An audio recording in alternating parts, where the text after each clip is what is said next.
오늘 기독교 잡지에서 평신도 500명을 대상으로 종말에 관한 설문조사를 했습니다. 질문 중에 예수님의 재림은 언제일까? 그 종말의 시기를 묻는 질문이 있었습니다. 이 질문에 대해서 잘 모른다고 대답한 사람이 48%, 내가 죽고 난 이후에 그런 일이 있을 것이라고 대답한 사람이 26%가 되었습니다. 그래서 그런지 응답자 중에 종말이 내일이라도 당장에 올 수 있다고 대답한 사람은 12%에 불과했습니다. 이것은 무엇을 의미하는 것입니까? 종말이 있기는 있는 것인데 그날이 오늘일 수 있다고 하는 그 사실은 믿고 싶지 않다고 하는 것입니다. 이것은 개인의 종말에 대해서도 마찬가지입니다. 누구나 자신이 언젠가는 죽을 것이라고 인정하고 있지만 그러나 내가 오늘 죽을 것이라고 생각하는 사람은 거의 없습니다. 그래서 우리가 사람들에게 당신이 곧 죽을 것이라 그렇게 말하면 그 말을 기분 좋게 들을 수 있는 사람들이 없습니다. 이를 통해서 보게 되면 대부분의 사람들이 종말이 있다고 하는 사실은 인정하지만 그 종말이 아직은 멀리 있는 것이라 그렇게 생각하고 또 그리고 그 종말이 지금 나와는 상관이 없다고 생각한다는 것입니다. 다시 말해서 죄를 지어도 얼마든지 회개할 수 있는 그 시간이 나에게 남아있다고 생각하고 있습니다. 그러나 여러분, 종말은 분명한 사실이고 우리가 원하든 원하지 아니하든 우리 곁으로 다가오고 있습니다. 그래서 우리는 종말에 대해서 성경이 어떻게 말씀하고 있는지를 분명하게 그리고 정확하게 알아야만 합니다. 마가복음 13장에서는 종말의 징조에 대해서 무엇이라고 말하고 있습니까? 첫 번째로는 종말에는 거짓 선지자가 많이 일어난다고 말하고 있습니다. 5절과 6절의 말씀입니다. 예수께서 이르시되 너희가 사람의 미혹을 받지 않도록 주의하라. 많은 사람이 내 이름으로 와서 이르되 내가 그러하여 많은 사람을 미혹하리라고 말씀합니다.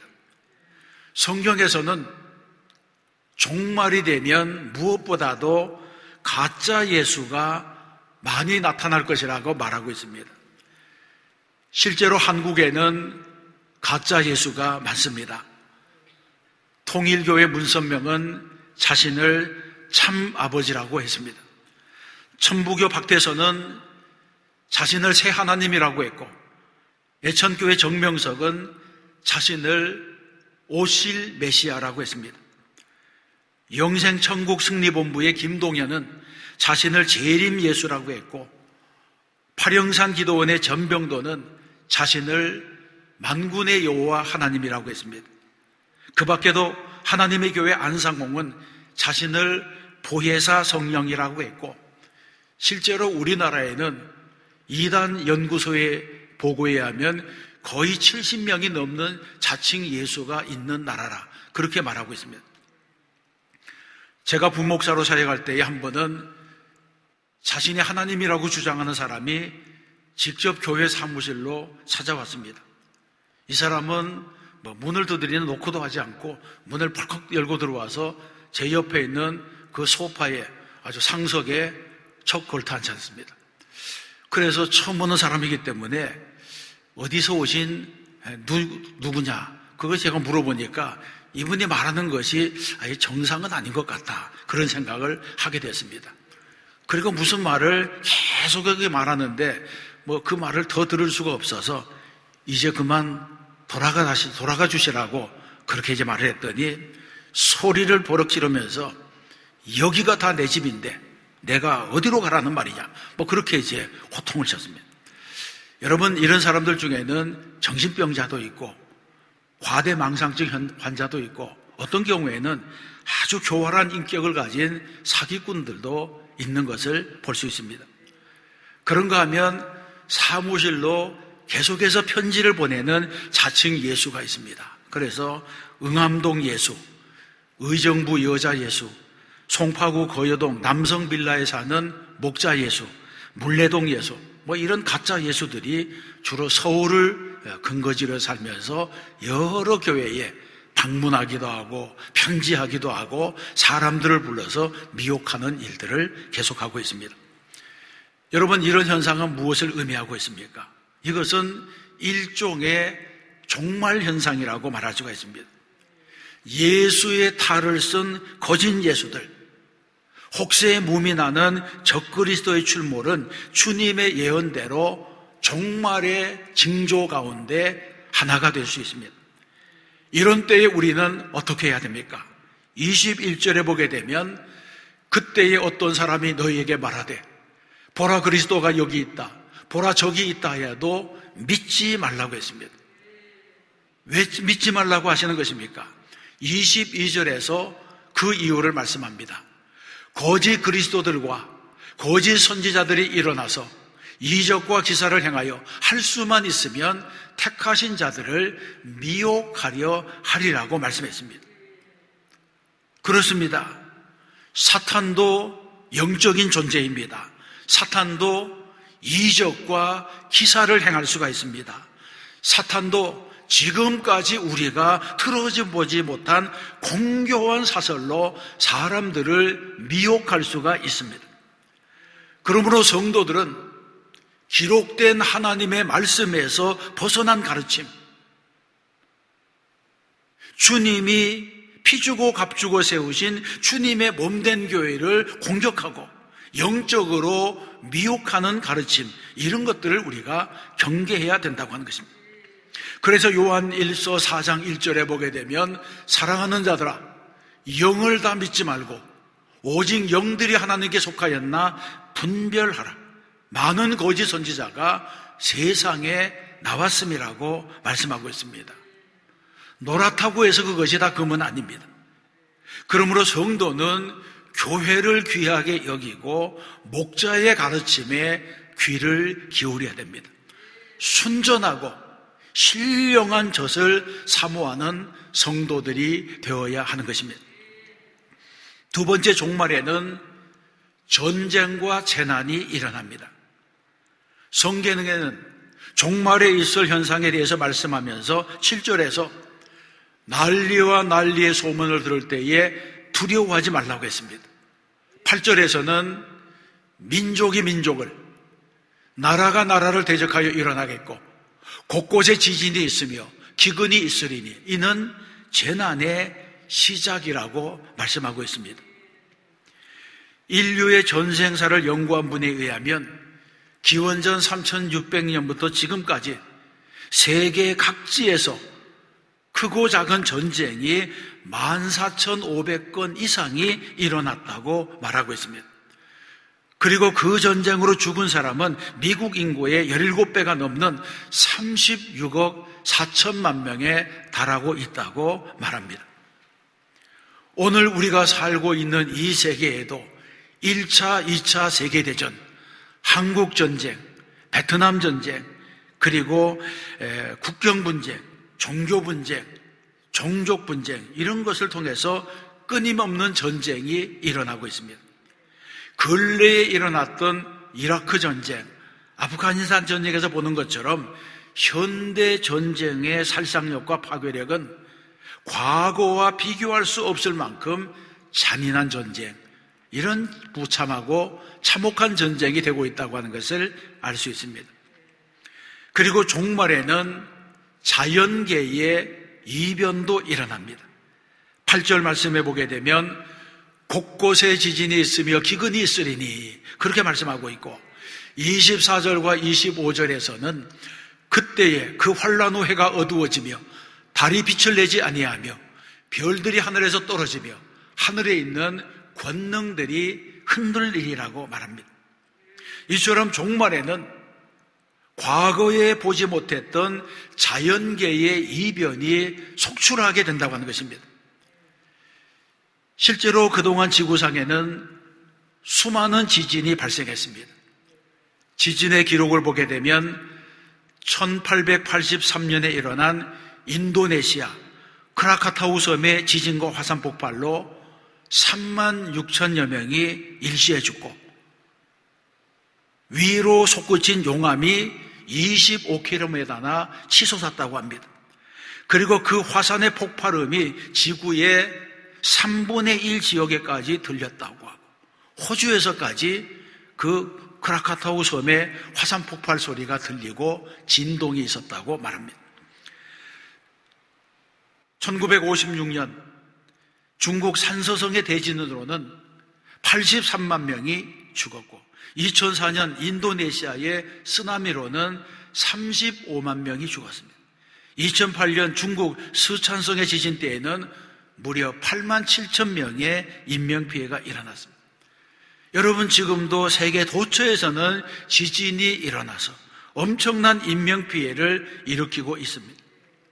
이를 통해 보게 되면 전 세계는 다시 한번 지진과 화산 폭발, 쓰나미 위력에 놀라지 않을 수가 없게 된 것입니다. 뿐만 아니라 세계 도처에서 식량 위기를 겪고 있습니다. 유니세프, 유엔 아동기금의 보고에 의하면 2011년 한 해 동안 5세 이하의 어린이 가운데 766만 명이 굶어 죽었다, 그렇게 보고하고 있습니다. 지금도 아프리카 대륙은 고질적인 가뭄과 사막화 현상으로 에티오피아 주변의 24개국에는 4억의 인구 중에 2천만 명이 아사 직전에 놓여 있다고 말하고 있습니다. 가깝게는 북한도 심각한 식량난에 시달리고 있습니다. 그 밖에도 여러분, 환경오염, 생태계 파괴, 기상이병 등 셀 수 없는 사건들이 이 세계를 뒤흔들고 있습니다. 그러므로 오늘 우리가 사는 세상은 전문가가 아니더라도 자연계의 이변이 속출하고 있다고 하는 이 현상을 누구나 쉽게 알 수 있게 됩니다. 이 모든 일들은 이미 성경에서 예고하고 있는 종말의 현상에 속하는 것입니다. 종말에는 곳곳에서 재난, 기근, 전쟁, 이런 것들이 일어나게 됩니다. 또 종말에는 세상이 메말라집니다. 12절 말씀에 보게 되면 형제가 형제를, 아버지가 자식을 죽는 데 내주며 자식들이 부모를 대적하여 죽게 하리라고 말씀하고 있습니다. 이 말씀은 말세가 되면 불법이 성행하고 사랑이 식을 뿐 아니라 극도의 이기주의가 팽배해지고 있다고 하는 것을 말하고 있습니다. 그리고 여기에서 말하고 있는 불법이라고 하는 것은 거의 무법에 가까운 사탄의 활동을 말하고 있습니다. 그래서 정치, 경제, 사회, 문화, 교육 모든 분야에서 신의를 찾아보기가 어려워지고 급기야는 이런 여파가 가정에까지 밀어닥쳐서 가정의 윤리가 무너지고 성경에서 말하는 것처럼 형제가 형제를, 아버지가 자식을, 자식이 아버지를 대적하는 시대가 되고 만다고 하는 것입니다. 히틀러 시대에 독일의 한 지식인이 자유를 위해서 싸우다가 체포되어 모진 고문을 당했습니다. 거의 죽음 직전까지 가면서도 불의를 굽히지 아니하고 끝까지 그 고통을 이겨냈습니다. 어떤 고문이나 협박, 어떤 회유, 이런 것에도 굴복하지 않고 끝까지 자기를 지키면서 투쟁했습니다. 그래서 전쟁이 끝났을 때에 그는 지조를 꺾지 않고 그리고 단단한 모습으로 석방이 되었습니다. 수많은 사람들이 이 사람의 석방을 보면서 환호와 갈채를 보냈습니다. 그런데 이렇게 석방된 사람이 며칠 지나지 않아서 자기 집에서 자살하고 말았습니다. 많은 사람들이 놀랐습니다. 히틀러와 나치의 그 잔인한 박해를 이기고 추록한 사람이 왜 자살로 생을 마감했느냐, 그런 질문을 가지게 되었습니다. 나중에 알려진 것인데, 그 이유는 추록한 이후에 자신을 밀고 한 사람이 자신의 아들이었다는 사실을 알게 되었습니다. 그래서 이 사람은 절망감 가운데 자살하고 말았습니다. 사랑하던 자식이 자신을 배반했다고 하는 사실은 잔인한 고통을 통해서 줄 수 없었던 그런 고통을 그에게 가져다 주게 되었습니다. 여러분, 이라크에서는 자기 아버지가 친미적이라고 해서 아들이 아버지를 죽인 사건이 있습니다. 이런 현상은 형제가 형제를, 아버지가 자식을 죽는 데 내주며 자식들이 부모를 대적하여 죽게 하리라고 하신 예수님의 말씀과도 일치하는 현상입니다. 종말에는 이처럼 상상할 수조차 없었던 미움과 증오, 그리고 분노와 다툼, 불법과 타락이 만연해집니다. 마치 노아 때의 사람들의 죄악이 하늘에까지 닿은 것처럼 종말을 향해서 폭주하는 인간의 몸부림이 죄로 나타나고 있습니다. 종말에는 도덕성이 파괴되고 윤리가 타락하고 사랑이 실종되는 현상이 일어나게 됩니다. 그래서 그리스도인들은 우리 시대에 일어나고 있는 이 모든 비정상적인 일들을 종말적인 관점에서 보아야 합니다. 그러면 이러한 때 그리스도인들은 어떻게 살아야겠습니까? 오늘 우리가 읽은 본문에서는 세 가지로 교훈하고 있습니다. 첫 번째로는 주의하여 깨어 있어야 합니다. 5절에서 말씀하기를 너희가 사람의 미혹을 받지 않도록 주의하라고 했고, 9절에서도 너희는 스스로 조심하라고 합니다. 33절에 보게 되면 거듭해서 주의하라, 깨어 있으라고 말씀합니다. 이 말씀의 뜻은 분명합니다. 우리는 종말을 기다려야 합니다. 예수님의 재림과 하나님의 심판으로 끝나는 종말이 있음을 믿고 항상 깨어서 준비하며 기다려야 한다고 하는 것입니다. 오래전에 있었던 이야기입니다. 어떤 사람이 남북관계가 극도로 나빠져서 곧 전쟁이 날 것 같은 그런 분위기가 되자 쌀 한 가마니를 사서 미숫가루를 만들어서 비닐봉투에 보관하게 되었습니다. 전쟁이 나면 이제 그것을 가지고 피신하려고 준비했습니다. 그 정도 분량이면 식구들이 몇 달은 견딜 수 있을 것 같았습니다. 그런데 한 달이 지나가고 두 달이 지나가도 전쟁이 일어나지 않았습니다. 이 집은 이미 준비한 미숫가루 때문이라도 전쟁이 꼭 나야 되는데 전쟁이 안 나는 거예요. 거의 1년이 지나가고 난 다음에 보관해 놓았던 미숫가루를 끌어보았더니 봉지마다 벌레가 가득 생겨서 먹지 못하게 되고 말았다는 것입니다. 여러분, 우리의 종말의 준비가 이런 준비가 되어서는 안 됩니다. 성경은 분명하게 말씀하기를 미혹받지 않도록 주의하라고 했습니다. 본문이 말하고 있는 미혹이라고 하는 건 양떼들이 길을 잃고 방황하는 것을 의미합니다. 그런데 이 방황은 단순히 길을 잘못 들은 것이 아니라 어떤 유혹에 빠져서 적극적으로 동조하며 따라가는 행동을 의미합니다. 다시 말해서 잘못된 길인 줄로 알면서도 그 길로 가고 잘못된 것인 줄 알면서도 계속 되풀이하는 것, 이런 죄가 바로 미혹에 해당합니다. 예수님은 종말에 이런 미혹에 주의하라고 했습니다. 예수님은 종말이 언제이냐 이렇게 묻는 제자들에게 끊임없이 미혹을 받지 않도록 주의하라고 경계하셨습니다. 그러므로 우리는 종말이 가까이 오면 가까이 올수록 늘 깨어서 사탄의 유혹에 넘어가지 않도록 주의하고 조심해야 됩니다. 두 번째, 구원의 확신을 가지고 살아야 됩니다. 7절에서 말씀하기를 난리와 난리의 소문을 들을 때에 두려워하지 말라고 했습니다.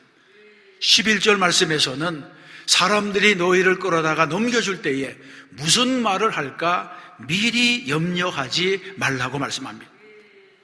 두려워하지 말고 염려하지 말라는 것입니다. 그러면 어떻게 해야지 우리는 두려워하지 아니하고 염려하지 않을 수가 있습니까? 우리가 두려워하지 않고 염려하지 않기 위해서는 우리 안에 구원의 확신이 있어야 합니다. 구원의 확신이 있는 사람은 두려워하지 않습니다. 그러므로 성도들에게는 내가 믿음으로 구원을 받았다고 하는 확신이 있어야 됩니다. 그리고 새하늘과 새 땅이 열리는 날 내가 당당히 들어가서 주님을 맞이할 것이라고 하는 확신도 있어야 됩니다. 그리고 주님은 반드시 다시 오신다고 하는 확신을 가지고 살아야 됩니다. 그래야지 우리 주변에서 어떤 일이 일어날지라도 설령 지구가 깨어지고 세상이 혼돈 속에 들어간다고 할지라도 두려워하거나 헛된 것에 미혹을 받지 않게 되는 것입니다. 그러나 구원의 확신이 없으면 믿음이 흔들리게 됩니다. 온갖 이단 사상에 현혹됩니다. 악한 영에 속아서 실패하게 됩니다. 그래서 심지어 가정을 등지고 직장을 등지고 학교를 등지고 교회를 뛰쳐나가는 사람들도 생기게 됩니다. 이런 사람들은 대개가 구원의 확신이 없고 믿음이 분명하지 못한 사람들입니다. 반면에 구원의 확신을 가지고 사는 사람은 13절에 있는 말씀처럼 너희가 내 이름으로 말미암아 모든 사람에게 미움을 받을 것이나 끝까지 견디는 자는 구원을 받으리라고 하는 이 말씀처럼 말세에 예수를 믿는 그 믿음 때문에 미움을 받을 수가 있겠지만 그래도 믿음이 있는 사람, 구원의 확신이 있는 사람은 끝까지 견디어 구원에 이른다고 하는 것입니다. 여러분, 여기서 말하는 예수의 이름이라고 하는 것은 단순한 호칭만을 말하는 것이 아닙니다. 예수의 이름이라고 하는 것은 예수님께서 가르치신 교훈, 예수님의 삶, 예수님의 성품, 그 밖에 예수님과 관련된 모든 것과 함께 하는 것을 의미합니다. 예수님은 빛이시기 때문에 그리스도인은 어두운 세상에 빛으로 살아가다가 그것 때문에 미움을 받고 박해를 받고 고난을 받을 수가 있습니다. 예수 믿는 것 때문에 손해를 보고 고난을 받을 수가 있고 남보다 더 많은 수고를 할 수 있습니다. 그럼에도 불구하고 마지막 때에 신앙을 지키고 믿음을 지키고 받은 구원을 지키려면 이런 고난을 피하지 말고 세상의 미움을 받을 각오를 하면서 살아야 된다고 하는 것입니다. 이것이 바로 종말의 날에 하나님이 찾으시는 믿음입니다. 세 번째는 맡은 일에 충성을 해야 됩니다. 잘못된 종말 사상에 빠진 사람들은 한결같이 자기가 머물러 있던 현장을 떠납니다. 어떤 사람은 시한부 종말론에 현혹이 되어서 가정을 떠나고 직장을 떠나고 공부하던 학교를 떠났습니다. 이것은 잘못된 일입니다. 우리는 주님을 맞으려고 일정한 장소로 가거나 지금까지 하고 있던 일을 내팽개치고 그날만을 기다려서는 안 됩니다. 오히려 자기가 맡은 일에 최선을 다하면서 충성스러운 모습 가운데 주님의 재림을 기다려야 됩니다. 인생은 단거리 경주가 아니라 장거리 경주입니다. 신앙생활도 마찬가지입니다. 장거리 경주를 하는 사람이 끝까지 인내하는 것처럼 우리도 신앙생활 할 때에 최후까지 견디어야지 승리하게 되는 것입니다.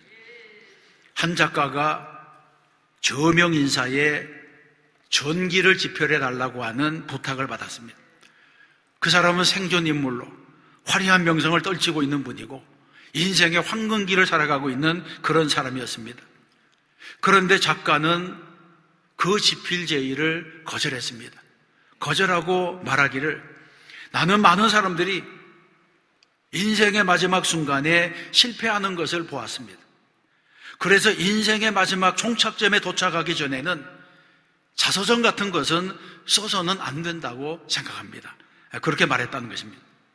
다시 말해서 자서전이라고 하는 것은 달려갈 길을 다 마친 사람이 마지막에 써야 되는 것이라 그런 생각을 말하고 있습니다. 철로 역정을 쓴 존 버년이 꿈속에서 하늘의 문을 보았습니다. 그런데 하늘의 문을 보니까 하늘의 문 바로 옆에 지옥으로 통하는 길이 있는 것을 보았습니다. 천국과 지옥이 멀리 떨어져 있는 것이 아니라고 하는 것입니다. 여러분, 초대교회 때에도 환란이 다가오자 배교하고 교회를 떠나간 사람들이 많이 있었습니다.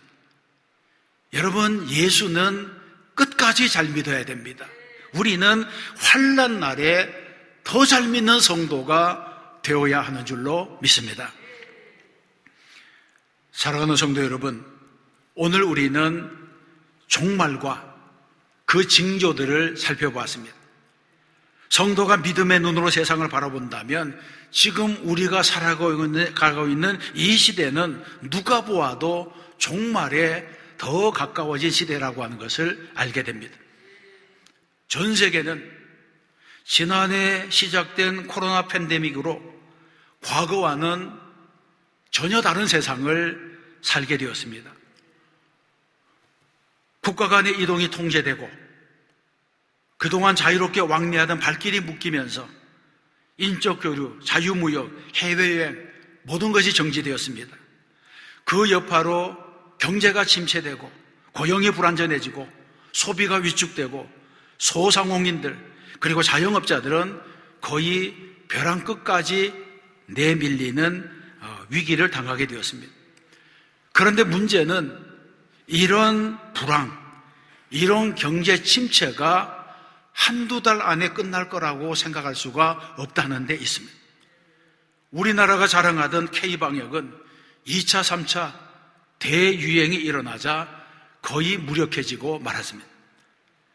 이런 위기가 장기화되게 되면 우리 사회는 분풀이해야 할 대상을 찾게 됩니다. 그런데 불행하게도 한국교회가 그 대상으로 자주 언론에 등장하고 있습니다. 지난 1월 21일 질병관리청에서 교회발 코로나 확진자 비율이 전체 감염자의 11%라고 발표했습니다. 그런데 대부분의 국민들은 교회발 코로나가 11%가 아니라 44% 정도 된다고 생각하고 있다고 하는 것입니다. 실제로 교회에서 발생한 감염이 적을지라도 교회에서 많은 감염이 발생했다고 하는 과장된 인식들이 국민 일반이 가지고 있다고 발표하고 있습니다. 교회가 억울하게 희생양이 되어서 언론에 과도하게 노출되기 때문에 그런 현상을 가져오게 되는 것입니다. 여러분, 초대교회도 박해받을 때에 네로가 로마를 재건축하려고 불을 질렀다가 화살이 자기에게로 돌아오자 기독교인들이 불을 질렀다고 뒤집어 씌워서 수많은 기독교인들을 무참하게 학살하는 박해를 일으켰습니다. 그것이 주후 64년이고 베드로와 바울이 바로 이때 순교하게 되었습니다.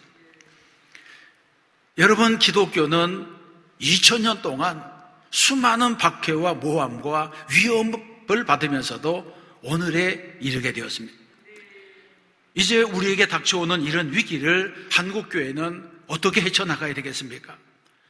우리는 종말에 일어날 일들에 주목해야 됩니다. 주님은 종말에 어떻게 하라고 말씀합니까? 첫 번째는 늘 깨어서 기다리며 준비하는 삶을 살라고 합니다. 두 번째는 믿음의 확신을 가지고 두려움이 없이 예수님의 재림의 날을 기다리며 살아야 된다고 말씀합니다.